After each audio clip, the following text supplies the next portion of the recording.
আল্লাহর কি নেয়ামতি বাতাস। আসলে এই আবহাওয়াটা সবাই উপভোগ করতে পারে না, সবাই এই আবহাওয়াটা উপভোগ করতে পারে না। এটা ভোর সকালবেলা ফজরের নামাজ পড়ার পর এই ভিউটা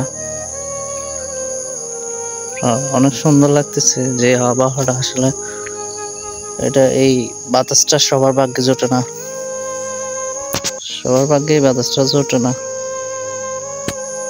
একমাত্র আল্লাহর বান্দারা বাজার পরে আপনার বের হয়, তারাই এই প্রকৃতি উপভোগ করতে পারে। খুব একটা মনোরম পরিবেশ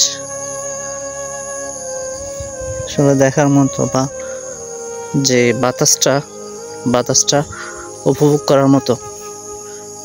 এই বাতাসটা পিওর, মানে অনেকে বলে যে আপনার ফ্রেশ যে বাতাসটা, এটা যে যেমন দুনিয়ায় সবাই ঘুমাইতেছে, এই সময় খারাপ ভালো সবাই ঘুমাইতেছে।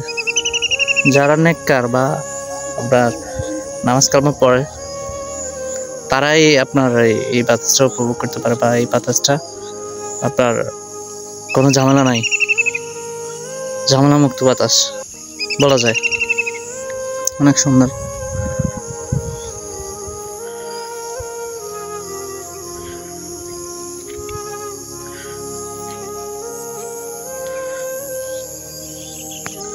অন্য কিছু না, জাস্ট ভালো লাগতেছে তাই ভিডিওটা করলাম আর কি। বাতাসটা বা আপনার খুব একটা ভালো লাগতেছে তাই ভিডিওটা করলাম, অন্য কিছু না। আমার কাছে অন্যরকম লাগতেছে, মানে অন্যরকম একটা ফিল্ড মনের ভিতরে অনুভব হইতেছে, তাই ভিডিওটা করলাম আর কি। ধন্যবাদ সবাইকে।